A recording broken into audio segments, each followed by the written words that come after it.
Hello friends, we welcome you all to another video of Pocket Caches. In this video, we will be discussing the important topics related to pharmacology, and we will also see how to answer questions in the KUHAS University exam. Before moving to the video, please remember to subscribe our channel so that you will get timely notifications whenever we upload a new video. ഒരു happy news share ചെയ്യാനുള്ളത് എന്താണെന്ന് വെച്ചാൽ ഞങ്ങൾ last time ഇട്ട video, അതായത് pharmaceutical organic chemistry 3യുടെ ക്വസ്റ്റ്യൻസിൻ്റെ ഡിസ്കഷൻ്റെ കൂട്ടത്തിൽ ഞങ്ങളൊരു model question paper ഇട്ടിട്ടുണ്ടായിരുന്നു. ആ ക്വസ്റ്റ്യൻ പേപ്പറിനകത്തെ ഒരു 90% ക്വസ്റ്റ്യൻസും യൂണിവേഴ്സിറ്റി എക്സാമിന് ചോദിച്ചിട്ടുണ്ടായിരുന്നു. സോ ഇത്തവണയും ഞങ്ങൾ ക്വസ്റ്റ്യൻ പേപ്പർ ഷെയർ ചെയ്തിട്ടുണ്ട്. ഓരോ വീഡിയോസിൻ്റെയും കൂടെ ഞങ്ങൾ ക്വസ്റ്റ്യൻസ് ഷെയർ ചെയ്യുന്നതായിരിക്കും. സോ ലിങ്ക് ഡിസ്ക്രിപ്ഷൻ ബോക്സിലുണ്ട്. So we will move on with the video now. Syllabus അനുസരിച്ച് ഫസ്റ്റ് യൂണിറ്റ് ജനറൽ ഫാർമക്കോളജി ആണ്. ഇതിൽ ഏറ്റവും ഇമ്പോർട്ടൻ്റ് ആയിട്ടുള്ളത് ഡെഫിനിഷൻസ് പഠിച്ചു വെക്കുക എന്നതാണ്. ഫാർമക്കോളജി ഒരു വാസ്റ്റ് ആയിട്ടുള്ള ടോപ്പിക് ആണല്ലോ, അപ്പോൾ അതിൽ എല്ലാം തന്നെ ജസ്റ്റ് ബേസിക് ആയിട്ടുള്ള ഐഡിയ ക്രിയേറ്റ് ചെയ്ത് വെക്കുക. നമ്മളിപ്പോൾ ഇമ്പോർട്ടൻ്റ് ആയിട്ടുള്ള കാര്യങ്ങൾ മാത്രം ഒന്ന് ഫോക്കസ് ചെയ്ത് പറയുന്നു എന്നേ ഉള്ളൂ. ഇതിൽ പറഞ്ഞു പോകുന്ന കാര്യങ്ങൾക്ക് കുറച്ചുകൂടി ഫോക്കസ് കൊടുത്ത് വിട്ടു പോവാണ്ട് പഠിക്കാൻ ശ്രദ്ധിക്കുക. സോ ഫസ്റ്റ് തന്നെ ഫാർമക്കോളജി എന്താണെന്നുള്ളതിൻ്റെ ഡെഫിനിഷൻ പഠിച്ചു വെക്കുക. That is very important. അത് കഴിഞ്ഞ് ആ ഫസ്റ്റ് യൂണിറ്റിൽ ഏറ്റവും ഇമ്പോർട്ടൻ്റ് എന്ന് നമുക്ക് പറയാൻ പറ്റുന്ന ഒരു കാര്യം റൂട്ട്സ് ഓഫ് ഡ്രഗ് അഡ്മിനിസ്ട്രേഷൻ ആണ്. ഒരു 5 മാർക്സ് ക്വസ്റ്റ്യൻ അല്ലെങ്കിൽ ഒരു 10 മാർക്കിൻ്റെ ക്വസ്റ്റ്യൻ ആയിട്ട് ഈ റൂട്ട്സ് ഓഫ് ഡ്രഗ് അഡ്മിനിസ്ട്രേഷൻ ചോദിക്കാം. അതിൽ local and systemic Roots of administration ഉണ്ട്. അപ്പോൾ അതിൻ്റെ ക്ലാസിഫിക്കേഷൻ വരും. അവിടെ ലിസ്റ്റ് ഔട്ട് ചെയ്ത് എഴുതാനായിട്ട് ശ്രദ്ധിക്കുക. ആദ്യം ലിസ്റ്റ് ഔട്ട് ചെയ്ത് എഴുതിയിട്ട് അവിടെ ഓരോന്നിനെ കുറിച്ച് എക്സ്പ്ലെയിൻ ചെയ്യുക. നമ്മുടെ വേ ഓഫ് പ്രസൻറ്റേഷൻ ഇമ്പോർട്ടൻ്റ് ആണ്. സോ ഹെഡിങ്സ് എഴുതി അതിൻ്റെ താഴെ ഓരോന്നിനെ കുറിച്ചിട്ട് എക്സ്പ്ലെയിൻ ചെയ്യാൻ ശ്രദ്ധിക്കുക. അത് ആക്ച്വലി റിപ്പീറ്റഡ് ആയിട്ട് ചോദിച്ചിട്ടുള്ള ഒരു ക്വസ്റ്റ്യനും കൂടെയാണ്. അപ്പോൾ അതുകൊണ്ട് ഈ ഒരു രീതിയിൽ അത് എക്സ്പ്ലെയിൻ ചെയ്യാനായിട്ട് ശ്രമിക്കുക. അവിടെ വേറൊരു ചെറിയ ടോപ്പിക് എന്ന് പറയുന്നത് ട്രാൻസ്ഡെർമൽ ഡ്രഗ് ഡെലിവറി സിസ്റ്റം ആണ്. ഒരു 5 മാർക്സ് ക്വസ്റ്റ്യൻ ആയിട്ട് ചോദിക്കാം. അതിനുള്ള ഒരു സിമ്പിൾ ഡയഗ്രം ഒക്കെ ഉണ്ട്. അപ്പോൾ അത് വരച്ച് എക്സ്പ്ലെയിൻ ചെയ്യാനായിട്ട് ശ്രദ്ധിക്കാം.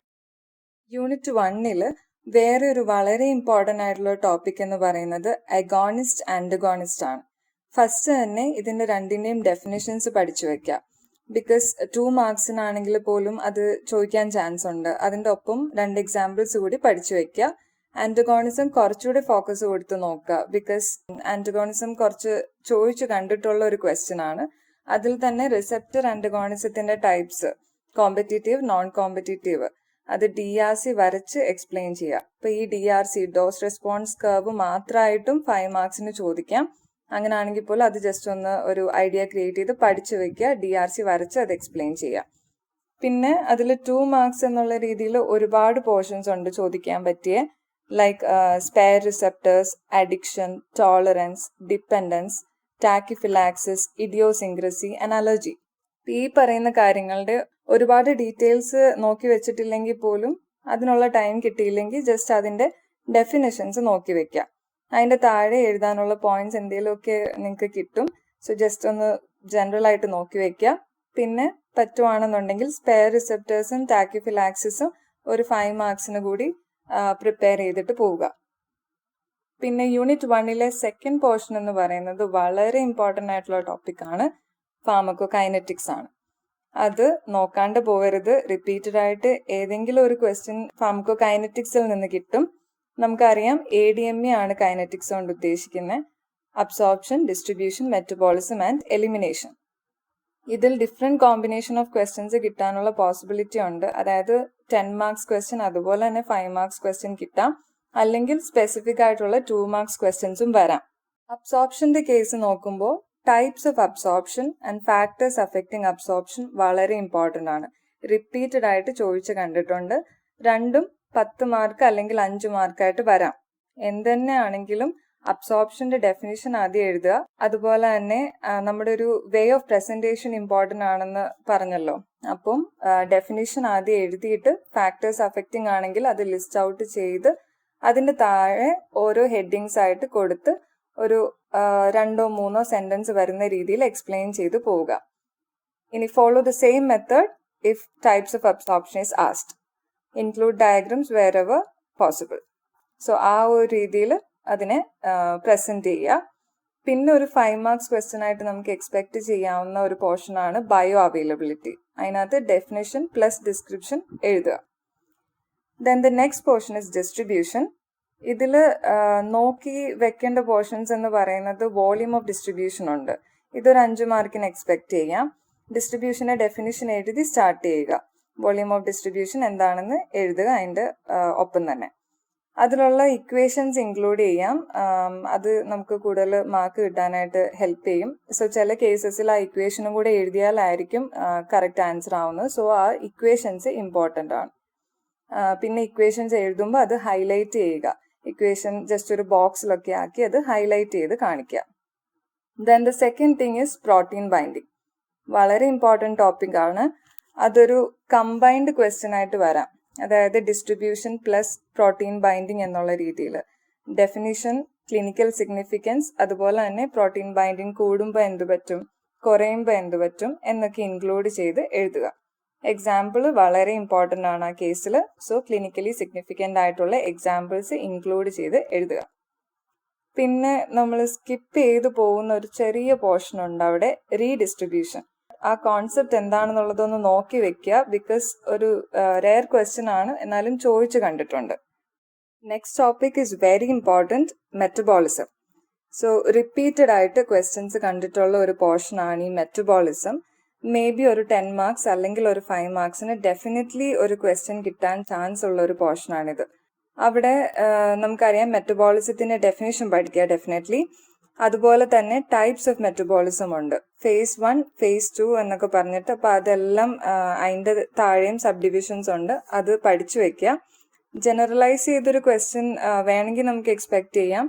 അതായത് മെറ്റബോളിസം എന്താണെന്ന് എഴുതിയിട്ട് ഡിഫറെൻറ്റ് ടൈപ്സ് ലിസ്റ്റ് ഔട്ട് ചെയ്ത് വെക്കുക. വേറൊന്നും കൊണ്ടല്ല, അത് നമുക്ക് ഫുള്ള് എഴുതി തീർക്കാൻ പറ്റിയില്ലെങ്കിൽ നമുക്ക് കാര്യങ്ങൾ അറിയാം എന്ന് ജസ്റ്റ് കാണിക്കാനായിട്ട് അങ്ങനെ ഒന്ന് ലിസ്റ്റ് ഔട്ട് ചെയ്ത് വെക്കുന്നത് നല്ലതായിരിക്കും. പിന്നെ എക്സാമ്പിൾസ് പറയാൻ പറ്റുന്നിടത്ത് അത് ആഡ് ചെയ്യാനായിട്ട് ഓർക്കുക. So metabolism is A very important topic. അവിടുത്തെ വേറൊരു ഇമ്പോർട്ടൻറ്റ് ടോപ്പിക്ക് റിപ്പീറ്റഡ് ആയിട്ട് വന്നിട്ടുള്ളത് ഫസ്റ്റ് പാസ് മെറ്റബോളിസം ആണ്. സോ ചെറിയൊരു ടോപ്പിക്കാണ് ആക്ച്വലി, പക്ഷെ അത് വിട്ടുപോവാണ്ട് ഒന്ന് നോക്കിയേക്കുക. ഡെഫിനിഷൻ ആൻഡ് ക്ലിനിക്കൽ സിഗ്നിഫിക്കൻസ് നോക്കി വെക്കുക. ഫൈനലി ADME ലാസ്റ്റ് പോർഷനാണ് എക്സ്ക്രീഷൻ അല്ലെങ്കിൽ എലിമിനേഷൻ. അതിൽ റൂട്ട്സ് ഓഫ് എക്സ്ക്രീഷൻ ഇമ്പോർട്ടൻ്റ് ആണ്. അത് ക്വസ്റ്റ്യൻ ചോദിച്ച് കണ്ടിട്ടുണ്ട്. Next is enzyme induction and enzyme inhibition. ഒരുപാട് പ്രാവശ്യം ചോദിച്ചു കണ്ടിട്ടുണ്ട്. ഏതെങ്കിലും ഒരെണ്ണമായിട്ട് 2 മാർക്സിന് ചോദിക്കാം, അല്ലെങ്കിൽ രണ്ടും കൂടെ 5 മാർക്സിന് ചോദിക്കാം. സോ എങ്ങനെ ചോദിച്ചാലും ഡെഫിനിഷൻ ആൻഡ് എക്സാമ്പിൾസ് ആണ് അതിൽ ഏറ്റവും ഇമ്പോർട്ടൻറ്റ്. ക്ലിനിക്കൽ സിഗ്നിഫിക്കൻസ് എന്താണെന്നുള്ളത് എക്സ്പ്ലെയിൻ ചെയ്യാൻ ഡ്രഗ്സിൻ്റെ എക്സാമ്പിൾസ് യൂസ് ചെയ്ത് പഠിച്ചു വയ്ക്കുക. അതുപോലെ തന്നെ ഇമ്പോർട്ടൻസ് വരുന്ന ഒരു ടോപ്പിക്കാണ് കൈനറ്റിക്സ് ഓഫ് എക്സ്ക്രീഷൻ. അതിലുള്ള ഇക്വേഷൻസ് കറക്റ്റായിട്ട് നോക്കി വെക്കുക. ക്ലിയറൻസ് മാത്രമായിട്ടും വേണമെങ്കിൽ ഒരു 5 മാർക്സിന് ചോദിക്കാനായിട്ട് പ്രോബബിലിറ്റി ഉള്ള ഒരു ക്വസ്റ്റ്യൻ ആണ്. അതുപോലെ തന്നെ പെട്ടെന്ന് ശ്രദ്ധിക്കാത്ത 2 ടോപ്പിക്സ് ഉണ്ട്. അതിൽ ലോഡിംഗ് ഡോസും മെയിൻ്റനൻസ് ഡോസും. അതിൻ്റെ രണ്ടിൻ്റെയും ഡെഫിനിഷൻസ് പഠിച്ചു വയ്ക്കുക. ഈ ലോഡിംഗ് ഡോസ് എസ്പെഷ്യലി അതിന് കുറച്ച് ഇക്വേഷൻ ഉണ്ട് ലോഡിംഗ് ഡോസിൻ്റെ. അപ്പോൾ ആ ഇക്വേഷനും പഠിച്ച് ഡെഫിനിഷനും കൂടെ ഒന്ന് നോക്കി വെച്ചേക്കുക. ഒരു 5 മാർക്സ് ക്വസ്റ്റ്യൻ ആയിട്ട് വേണമെങ്കിൽ നമുക്കത് എക്സ്പെക്ട് ചെയ്യാനായിട്ട് പറ്റും. അടുത്തതായിട്ട് യൂണിറ്റ് 2 കാര്യങ്ങളാണ് നോക്കുന്നത്. യൂണിറ്റ് 2 എന്ന് പറയുന്നത് വളരെ ഇമ്പോർട്ടൻ്റ് ആയിട്ടുള്ള ഒരു ടോപ്പിക്കാണ്. ബിക്കോസ് കുറേ ക്വസ്റ്റ്യൻസിനുള്ള പോസിബിലിറ്റീസ് ഉള്ള ഒരു യൂണിറ്റ് ആണ്. ഫസ്റ്റ് തന്നെ ഫാർമക്കോ ഡൈനാമിക്സ് വെച്ച് സ്റ്റാർട്ട് ചെയ്യാം. അതിൻ്റെ ഡെഫിനിഷൻ എന്തായാലും പഠിച്ചു വയ്ക്കുക. അതിനകത്ത് ഇമ്പോർട്ടൻ്റ് ആയിട്ടുള്ളൊരു ക്വസ്റ്റ്യൻ എന്ന് പറയുന്നത് മെക്കാനിസം ഓഫ് ഡ്രഗ് ആക്ഷൻ ആണ്. അതിനെ നമുക്ക് ടാർഗറ്റ്സ് ഓഫ് ഡ്രഗ് ആക്ഷൻ എന്ന് പറഞ്ഞിട്ടും ക്വസ്റ്റ്യൻ എക്സ്പെക്ട് ചെയ്യാൻ പറ്റും. അതേതൊക്കെയാണെന്ന് നമുക്കറിയാലോ. എക്സാമ്പിൾസ് ഇപ്പം enzymes, iron channels, transporters and receptors. അതൊരു ജനറൽ ആയിട്ടുള്ള ക്വസ്റ്റ്യൻ ആണ്. ഒരു 10 മാർക്കിന് നമുക്ക് ഇതിൻ്റെ ഒരു കോമ്പിനേഷൻ വേണമെങ്കിൽ ചോദിക്കാം. സോ അങ്ങനെ ചോദിച്ചാൽ ബേസിക് ആയിട്ടുള്ള കാര്യങ്ങളെല്ലാം മെൻഷൻ ചെയ്യുക. അതായത് ഈ എൻസൈംസ്, അയൺ ചാനൽസ് ഒക്കെ ലിസ്റ്റ് ഔട്ട് ചെയ്തിട്ട് അതിനകത്ത് ഒരു പെർട്ടിക്കുലർ കാര്യത്തിനെ കുറിച്ചാണ് ചോദിച്ചേക്കുന്നതെങ്കിൽ അതിനെപ്പറ്റി എഴുതുക. അല്ലെങ്കിൽ എല്ലാത്തിനെക്കുറിച്ചും ജസ്റ്റ് ഷോർട്ട് പാരഗ്രാഫ്സ് വരുന്ന രീതിയിൽ മെൻഷൻ ചെയ്യുക. ക്വസ്റ്റ്യൻ്റെ വെയിറ്റേജ് അനുസരിച്ച് ആൻസർ ചെയ്യുക. അതിനകത്ത് തന്നെ വളരെ ഇമ്പോർട്ടൻ്റ് ആയിട്ടുള്ളൊരു പോർഷൻ ആണ് റിസെപ്റ്റേഴ്സ് എന്ന് പറയുന്നത്. റിസെപ്റ്റേഴ്സ് മാത്രമായിട്ട് എടുത്ത് ചോദിക്കാം. ഇതിൽ പല രീതിയിലുള്ള ക്വസ്റ്റ്യൻസ് വരാം. സോ ജനറൽ ആയിട്ട് ഒരു ധാരണ ഉണ്ടാക്കി വെക്കുക. അപ്പോൾ ഏത് രീതിയിൽ ക്വസ്റ്റ്യൻ ചോദിച്ചാലും നമുക്ക് ആൻസർ ചെയ്യാൻ പറ്റും. റിസപ്റ്റേഴ്സിന്റെ എന്തെങ്കിലും ഒരു ക്വസ്റ്റ്യൻ വന്നാൽ ആദ്യമേ റിസപ്റ്റർ എന്താണെന്ന് ഉള്ളത് ഡെഫിനേഷൻ എഴുതുക. അത് കഴിഞ്ഞിട്ട് അതിൽ വരാൻ ചാൻസ് ഉള്ള വളരെ ഇമ്പോർട്ടൻ്റ് ആയിട്ടുള്ള ഒരു പോർഷനാണ് ക്ലാസിഫിക്കേഷൻ അല്ലെങ്കിൽ ടൈപ്സ് ഓഫ് റിസപ്റ്റേഴ്സ് എന്ന് പറയുന്നത്. അതിനകത്ത് ഇന്നതാണ് ഏറ്റവും ഇമ്പോർട്ടൻ്റ് എന്നൊന്നും പറയാൻ പറ്റില്ല. എല്ലാ റിസപ്റ്റേഴ്സും ചോദിക്കാൻ വളരെ പോസിബിലിറ്റി ഉള്ള ഒരു ഏരിയ ആണ്. ഇനി ഏത് ചോദിച്ചാലും അതിനകത്ത് ഡയഗ്രം ഇൻക്ലൂഡ് ചെയ്തിട്ട് എക്സ്പ്ലെയിൻ ചെയ്യുക. ഡയഗ്രംസ് ഇൻക്ലൂഡ് ചെയ്യുന്നതിന്റെ കാര്യം എന്താണെന്ന് വെച്ചാൽ നമ്മുടെ എക്സ്പ്ലനേഷനിലേക്ക് അധികം വായിച്ചില്ലെങ്കിലും നമ്മുടെ ഡയഗ്രത്തിലെല്ലാം ഉണ്ട്. സോ അവിടെ മാർക്സ് കൂടുതൽ വീഴാനുള്ളൊരു പോസിബിലിറ്റി ഉണ്ട്. Then GPCR, that is G protein coupled receptors and ion channel receptors ഒരുപാട് തവണ റിപ്പീറ്റ് ആയിട്ട് ചോദിച്ചു കണ്ടിട്ടുണ്ട്. അപ്പോൾ ബാക്കിയുള്ളത് ഇമ്പോർട്ടൻ്റ് അല്ല എന്നല്ല, ബട്ട് ഇത് കുറച്ചും കൂടി ഒന്ന് ഫോക്കസ് ചെയ്ത് പഠിക്കാം. മോസ്റ്റ് പ്രോബബ്ലി അതൊരു കമ്പൈൻഡ് ക്വസ്റ്റ്യൻ ആയിട്ടായിരിക്കും വരുന്നത്. റിസപ്റ്റേഴ്സ് എന്താണെന്നുള്ളത് എക്സ്പ്ലെയിൻ ചെയ്യുക. അതിൻ്റെ ഒപ്പം തന്നെ ഈ പറയുന്ന ഏതെങ്കിലും റിസപ്റ്റർ ഡീറ്റെയിൽ ആയിട്ട് എഴുതാൻ പറഞ്ഞ് 10 മാർക്കിന് വരാം. അല്ലെന്നുണ്ടെങ്കിൽ സെപ്പറേറ്റ് ആയിട്ട് ഒരെണ്ണം മാത്രം എടുത്ത് ചോദിക്കാം. അതിലുള്ള വേറൊരു കാര്യം റെഗുലേഷൻ ഓഫ് റിസപ്റ്റേഴ്സ് ആണ്. ഡൗൺ റെഗുലേഷൻ, അപ്പ് റെഗുലേഷൻ, അങ്ങനെ 2 കാര്യങ്ങളുണ്ട്. അതിൽ ഓരോന്ന് ചിലപ്പോൾ ചോദിക്കാം, അല്ലെങ്കിൽ കമ്പൈൻഡ് ആയിട്ടും ചോദിക്കാം. എക്സാമ്പിൾസ് ഇൻക്ലൂഡ് ചെയ്യാനായിട്ട് ശ്രമിക്കാം. സോ റിസപ്റ്റേഴ്സ് വിട്ട് കളയരുത്. വളരെ ഇമ്പോർട്ടൻ്റ് ആയിട്ടുള്ള ഒരു ഏരിയ ആണ് റിസപ്റ്റേഴ്സ്. എല്ലാ വർഷവും അതിൽ നിന്നൊരു ക്വസ്റ്റ്യൻ കണ്ട് വരാറുണ്ട്. സോ അത് ശ്രദ്ധിക്കാം. ദെൻ അതിൽ വരുന്ന ഒരു 5 മാർക്സ് അല്ലെങ്കിൽ 2 മാർക്സിന്റെ ക്വസ്റ്റ്യൻ ആയിട്ട് എക്സ്പെക്ട് ചെയ്യാൻ പറ്റുന്നത് തെറാപ്യൂട്ടിക് ഇൻഡെക്സ് ആണ്. അവിടെ ഒരു ചെറിയ ഡയഗ്രാം ഉണ്ട്. സോ അത് വെച്ചിട്ട് അത് എക്സ്പ്ലെയിൻ ചെയ്യുക. അത് വിട്ടു പോകാണ്ടിരിക്കാൻ വേണ്ടി പറഞ്ഞതേ ഉള്ളൂ. സോ അത് ഓർക്കുക. അതുപോലെ തന്നെ വളരെ ഇമ്പോർട്ടൻ്റ് ആയിട്ടുള്ള വേറൊരു ടോപ്പിക്കാണ് ഫാക്ടേഴ്സ് മോഡിഫൈങ് ഡ്രഗ് ആക്ഷൻ. ഒരു 10 മാർക്കിന്റെ ക്വസ്റ്റ്യൻ ആയിട്ട് നമുക്ക് എക്സ്പെക്ട് ചെയ്യാം. 5 മാർക്സിനും ചോദിച്ചുകൂടാന്നൊന്നുമില്ല. അപ്പൊ അത് ഒരു ലെങ്തി ആയിട്ടുള്ള ക്വസ്റ്റ്യൻ ആയതുകൊണ്ട് 5 മാർക്സ് ആണെങ്കിൽ ഷോർട്ട് ആക്കി എഴുതാനായിട്ട് ശ്രദ്ധിക്കുക. ഇത് റിപ്പീറ്റഡ് ആയിട്ട് ചോദിച്ചിട്ടുള്ള ഒരു ക്വസ്റ്റ്യൻ ആണ്. So factors modifying drug action. ഇനി യൂണിറ്റ് 2ന്റെ സെക്കൻഡ് പോർഷനിലേക്ക് വരുമ്പോൾ അഡ്വേഴ്സ് ഡ്രഗ് റിയാക്ഷൻസ് ആണ് അവിടെ ഉള്ളത്. അതും ഇമ്പോർട്ടൻ്റ് ആണ്. 5 മാർക്സ് അല്ലെങ്കിൽ 10 മാർക്സും ചോദിക്കാൻ പറ്റിയ ഒരു പോർഷനാണത്. നമുക്ക് എങ്ങനെ എഴുതാൻ പറ്റും? ഫസ്റ്റ് ഡെഫിനേഷൻ എഴുതുക എന്താണെന്നുള്ളത് അഡ്വേഴ്സ് ഡ്രഗ് റിയാക്ഷൻ. പിന്നെ അതിന്റെ ഒരുപാട് ടൈപ്സ് ഉണ്ട്. അപ്പൊ ജനറൽ ആയിട്ടുള്ള ക്വസ്റ്റ്യൻ ആണെങ്കിൽ ആ ഓരോ ടൈപ്പും ഇൻക്ലൂഡ് ചെയ്ത് അതിന്റെ എക്സാമ്പിൾസ് ഉള്ളിടത്ത് എക്സാമ്പിൾസ് ആഡ് ചെയ്ത് അങ്ങനെ പോവുക. അതിനോടൊപ്പം തന്നെ പഠിക്കാനുള്ള ഒരു ടോപ്പിക്കാണ് ഫാർമക്കോ വിജിലൻസിന്റെ കാര്യം. അത് ADRസിന്റെ മോണിറ്ററിംഗ് ആണ് നമ്മൾ ഈ ഫാർമക്കോ വിജിലൻസ് കൊണ്ട് ഉദ്ദേശിക്കുന്നത്. അപ്പൊ അതും ഇതിനോട് ചേർത്ത് തന്നെ പഠിക്കുക. ഒരു 5 മാർക്സിനുള്ള പോസിബിലിറ്റി ഉണ്ട് അവിടെ. അല്ലെന്നുണ്ടെങ്കിൽ ഇതിന്റെ കോമ്പിനേഷൻ ആയിട്ടും ചോദിക്കാം. അതായത് ADRനെ കുറിച്ച് എഴുതിയിട്ട് അതിന്റെ കൂടെ ഫാർമക്കോ വിജിലൻസ് എക്സ്പ്ലെയിൻ ചെയ്യാൻ വേണ്ടി. അപ്പൊ അങ്ങനെയും എക്സ്പെക്ട് ചെയ്യാം. ആൻഡ് ആ പോർഷനിൽ റിപ്പീറ്റഡ് ആയിട്ട് കണ്ടുവരുന്ന വേറൊരു ക്വസ്റ്റ്യൻ ഡ്രഗ് ഇന്ററാക്ഷൻ ആണ്. വളരെ ഇമ്പോർട്ടൻ്റ് ആണ്. എന്തായാലും നോക്കിയിട്ട് പോവുക. ബിക്കോസ് അവിടെ 2 ടൈപ്പ് ഇന്ററാക്ഷൻസ് ഉണ്ട്, pharmaco kinetic and pharmaco dynamic interactions. ഇതിൽ കോമൺ ആയിട്ട് ഡ്രഗ് ഇന്ററാക്ഷൻ എന്ന് മാത്രം പറഞ്ഞ് ചോദിക്കാം. അതിൽ വലിയ എക്സ്പ്ലനേഷൻസ് നിങ്ങൾ കൊടുത്തില്ലെങ്കിലും എക്സാമ്പിൾസ് എഴുതാനുണ്ടെങ്കിൽ അത് കുറച്ചും കൂടി മാർക്ക് കിട്ടാൻ പോസിബിലിറ്റി ഉള്ള ഒരു കാര്യമാണ്. സോ അത് ഇൻക്ലൂഡ് ചെയ്യാൻ ശ്രമിക്കുക. Next topic is drug discovery. അതിൽ കുറച്ച് സബ് ഡിവിഷൻസ് കൊടുത്തിട്ടുണ്ട്. എല്ലാ പോർഷൻസും നിങ്ങൾ നോക്കി വെക്കുക. ഒരു ജനറൽ ഐഡിയ ഉണ്ടെങ്കിൽ ജസ്റ്റ് എഴുതാൻ പറ്റും. പിന്നെ കുറച്ചുകൂടി ഫോക്കസ് കൊടുത്ത് ഫേസസ് ഓഫ് ക്ലിനിക്കൽ ട്രയൽ ഒന്ന് പെർട്ടിക്കുലർ ആയിട്ട് നോക്കി വെച്ചേക്കുക. ബിക്കോസ് അത് ഇമ്പോർട്ടൻ്റ് ആയിട്ടുള്ള ഒരു പോർഷനാണ്.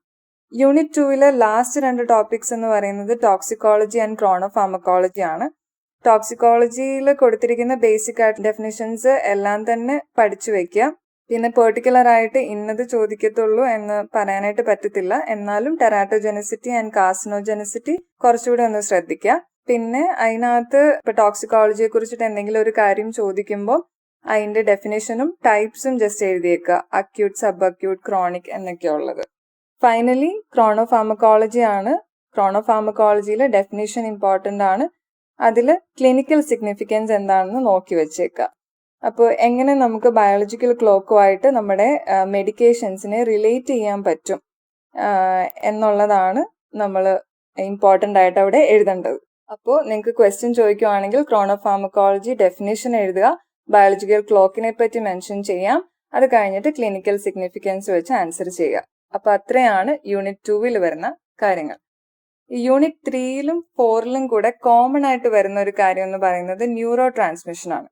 അപ്പോൾ കോമൺ ആയിട്ട് പറയാനാണ് ഞാൻ ഉദ്ദേശിക്കുന്നത്. അതായത് ANS-ലും CNS-ലും ന്യൂറോ ട്രാൻസ്മിഷൻ നടക്കുന്നുണ്ട്. അപ്പോൾ ബേസിക് ആയിട്ട് അതിൽ നിന്ന് എക്സ്പെക്ട് ചെയ്യേണ്ട ക്വസ്റ്റ്യൻ എന്ന് പറഞ്ഞാൽ വാട്ട് ഈസ് ന്യൂറോ ട്രാൻസ്മിഷൻ എന്ന് പഠിക്കാം, ന്യൂറോ ട്രാൻസ്മിറ്റർ എന്താണെന്ന് ഡെഫിനിഷൻ പഠിക്കാം. അതുപോലെ തന്നെ steps involve in neuro transmission, അതൊരു ഇമ്പോർട്ടൻ്റ് ആയിട്ടുള്ള ക്വസ്റ്റ്യൻ ആണ്. അതിന് ഡയഗ്രം ഒക്കെ വെച്ചിട്ട് എക്സ്പ്ലെയിൻ ചെയ്യുക, അത് വളരെ ഇമ്പോർട്ടൻ്റ് ആണ്. സോ അത് സ്കിപ്പ് ചെയ്യാണ്ട് പഠിച്ചിട്ട് പോവുക. പിന്നെ ഒരു ചെറിയ പോർഷൻ ഉള്ളത് കോ ട്രാൻസ്മിഷൻ ആണ്. നമ്മൾ യൂഷ്വലി സ്കിപ്പ് ചെയ്ത് പോകുന്ന ഒരു പോർഷനാണ് ഈ കോ ട്രാൻസ്മിഷൻ. പക്ഷെ ഒന്ന് നോക്കിയേക്കുക, ബിക്കോസ് കുറച്ച് പ്രാവശ്യം അത് ചോദിച്ച് കണ്ടിട്ടുണ്ട്. സോ ത്രിപാദി ആണ് നിങ്ങൾ ഫോളോ ചെയ്യുന്നതെങ്കിൽ അതിലൊരു ഡയഗ്രം ഒക്കെ ഉണ്ട്, ഡെഫിനിഷൻ എഴുതി ആ ഡയഗ്രം വരച്ച് എക്സ്പ്ലെയിൻ ചെയ്യുക. അതുപോലെ തന്നെ ന്യൂറോ ട്രാൻസ്മിഷൻ വെച്ചിട്ട് പഠിക്കാനുള്ള questions types of neuro transmitters ഉണ്ട്, അതായത് എക്സൈറ്റേറ്ററി, ഇൻഹിബിറ്ററി ഉണ്ട്. അപ്പം അതിന്റെ ക്ലാസിഫിക്കേഷൻ എങ്ങനെയാണെന്നുള്ളത് പഠിച്ചു വെച്ചേക്കുക. ഫൈനലി ന്യൂറോ ട്രാൻസ്മിറ്റേഴ്സിനെ ഡിസീസ് ആയിട്ട് എങ്ങനെ കണക്ട് ചെയ്യാമെന്നുള്ളത്, പെർട്ടിക്കുലർ ആയിട്ട് ഒരു ന്യൂറോ ട്രാൻസ്മിറ്ററെ എടുത്ത് എക്സ്പ്ലെയിൻ ചെയ്യാനായിട്ട് പറയുവാണെന്നുണ്ടെങ്കിൽ അത് എക്സൈറ്റേറ്ററി ആണോ ഇൻഹിബിറ്ററി ആണോ എന്നുള്ളത് വെച്ചിട്ട് നിങ്ങൾക്ക് എഴുതാൻ പറ്റും. അതുപോലെ അതിനെ കണക്ട് ചെയ്യുന്ന ഡിസീസ് കൂടെ എഴുതിയാൽ മാർക്സ് എക്സ്പെക്ട് ചെയ്യാം. അത് 2 മാർക്സിന്റെ ക്വസ്റ്റ്യൻ ആയിട്ടും ചോദിക്കാം.